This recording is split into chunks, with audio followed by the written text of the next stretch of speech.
Good morning out there. This is Jan Risher. I am the features editor at The Advocate here in Baton Rouge. And with me is Kristen Askelson. And Kristen is the managing editor at the Acadiana Advocate. Good morning, Kristen. Good morning, Jan. Good morning, everybody out there in Facebook land.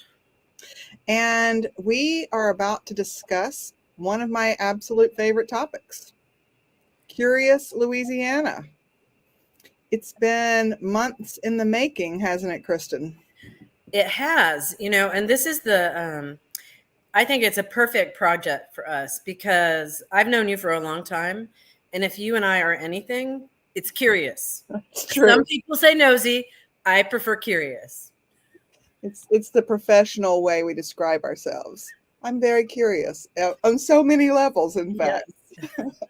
So, were you? I think both of us were very excited about this project. And if you don't know what Curious Louisiana is, it is an opportunity for you to ask any question that you have about Louisiana. This is not the kind of thing of why don't they fix that pothole at the corner of blank and blank. This is, well, let's talk about the questions that we launched with on Sunday. One of them was a question that most people might not have realized initially was a very interesting one. And that is, why is the Louisiana town that is spelled Lecompte, which most people would think would be pronounced Lecompte. In fact, it is not pronounced Lecompte in the town. It is pronounced LeCount. Why is that? That is curious. It is curious. And the answer was fascinating. The answer involved a young girl, a horse, a very famous horse. In fact, the horse is so famous, the horse's name was Lecompte. It didn't have the M in it. Lecompte. Anyway, I get confused now because there's so many different spellings, because basically the town decided to change its name after this famous racehorse in the 1850s. This racehorse was so famous that it raced in New Orleans. It beat the fastest horse in the land in a rematch. And Millard Fillmore, the ex-president, the former president, was at the race. I mean, it was a really big deal. Louisiana was the celebration of the horse racing world, which was a big thing in the 1850s. And this horse had grown up in this little Louisiana town that previously, do you remember the name of the town previously, Kristen? What it was named before it changed its name? I don't. Okay, I will tell you one moment. It was, and do any of the listeners out there, you guys who are viewing it, any of you remember? It was called Smith's Landing. Smith's Landing decided to change its name after the horse. And when they did, LeCompte was the horse's name, a thoroughbred with a chestnut coat with a single white hind leg. And this was written, by the way, the answer to this first question was written by Robin Miller, who's on the feature staff here in Baton Rouge. But they hired a sign painter in Smith's Landing, now LeCompte, to paint the new sign. And the sign painter misspelled it and put the P in there. Because of course he did. Exactly. But that's not even why it's pronounced LeCount. It is pronounced LeCount because the family who owned the horse, they had a little girl who, for whatever reasons, called the horse LeCount. And so, of course, everyone else just continued to call the horse LeCount. Now, one really interesting email that we got from a reader was that, do you know how to say count in French, Kristen? Because I did not. I don't speak all things French.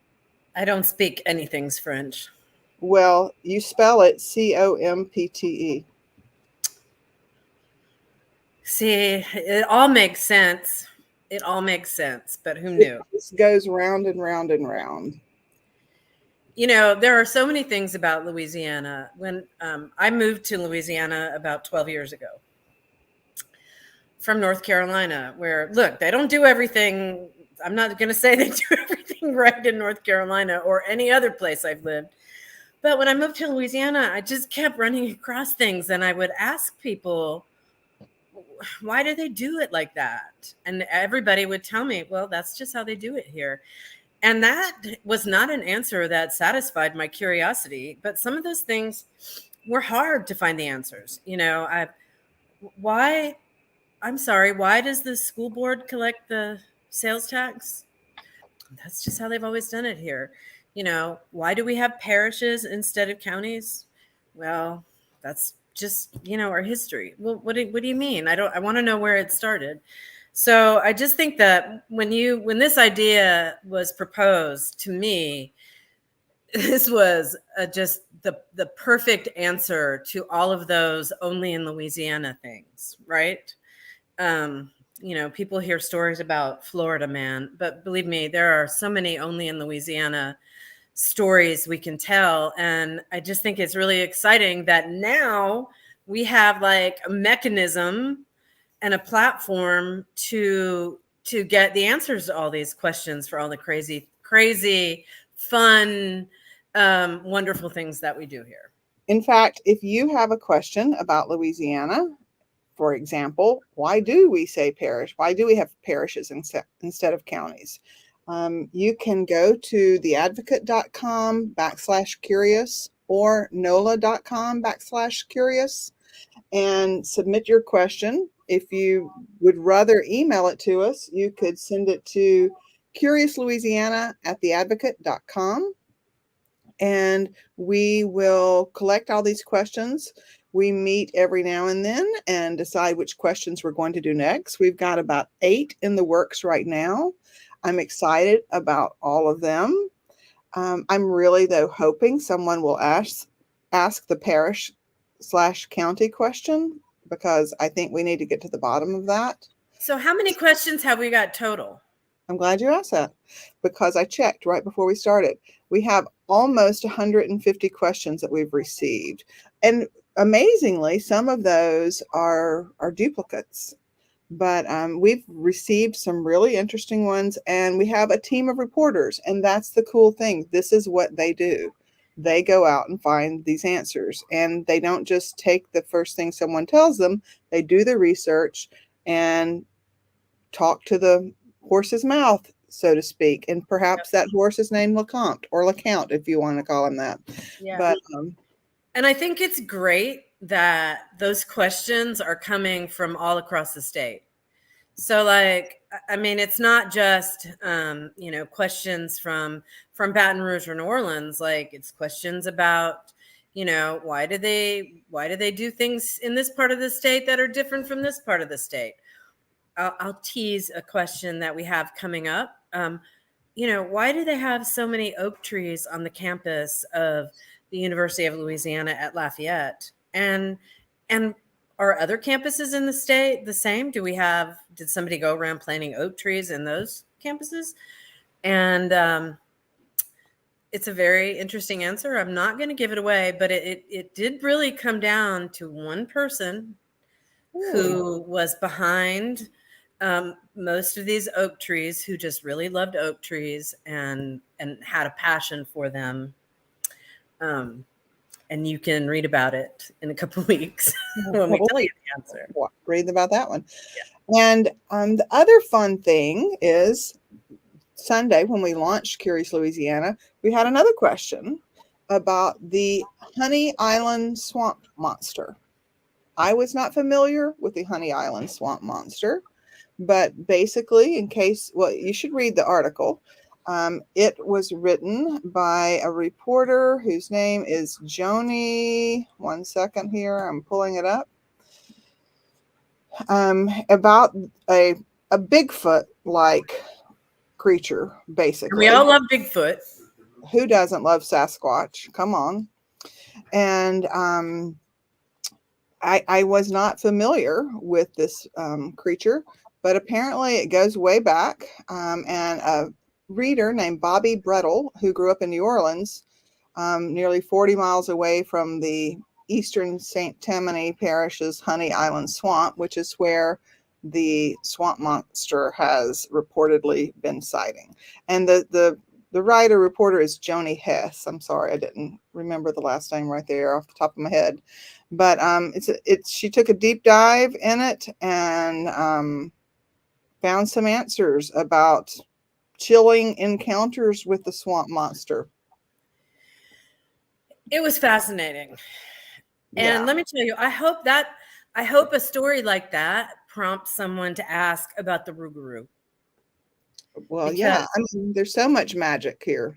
and I in the past 12 years have had multiple stories and explanations told to me about what the Rougarou is all about. So I would like to get down to the bottom of it.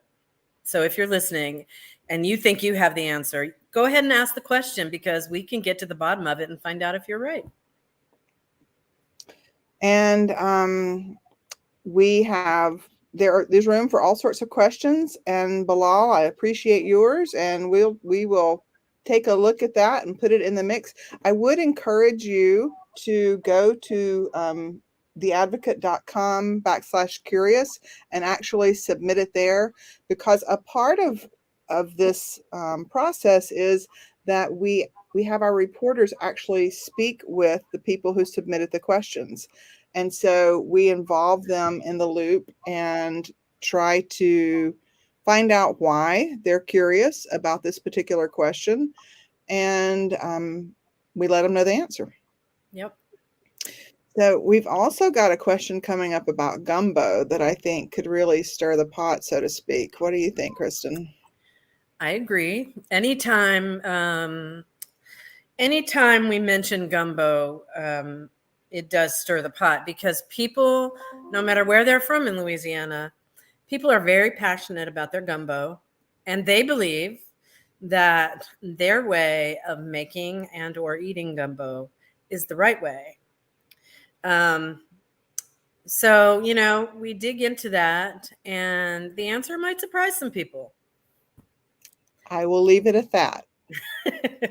Yeah, I don't want to give too much away, but yes. Gumbo is just one of those things that, I didn't grow up in Louisiana, and I was an Army brat and lived all over the country and internationally, and I thought we ate gumbo sometimes. But when I moved to Louisiana, I found out that wasn't gumbo, because it came out of a can. Well, I think occasionally my mom might have tried to make it, but not gumbo. Or maybe it was. Ironically, I will say this: my Mississippi father calls himself making gumbo, in which he throws everything he has into a pot, and I'll just leave it at that. Yep. So, hint, hint. Yeah. But I like it. One of the things I really like about this is that it's wide open, right? Some of the questions are fun, and the Honey Island swamp monster is not the most serious of questions, I guess, unless you run into the Honey Island swamp monster, because then I would think it would be very serious. But it's questions about the way we live in Louisiana, and that involves food and music and lots of culture and fun, but also serious topics, Right. Like, for example, I will say this: one of the questions that was submitted is, why don't we allow write-in voting in Louisiana? It's a good question. And I don't know the answer, so I can't wait to hear that one. I'm looking forward to that one as well. So we have the questions we've received run the gamut, but there's plenty of room for more. And we'll wrap this up by inviting you guys to go to theadvocate.com/curious or NOLA.com/curious, or email us at curiouslouisiana@theadvocate.com and submit your questions, and we will look forward to receiving them and hopefully finding a reporter who can figure out the answer, because we remain curious and we invite you to join us. Thank you so much, Kristen. Thank you, Jen. I look forward to the questions. All right. Take care.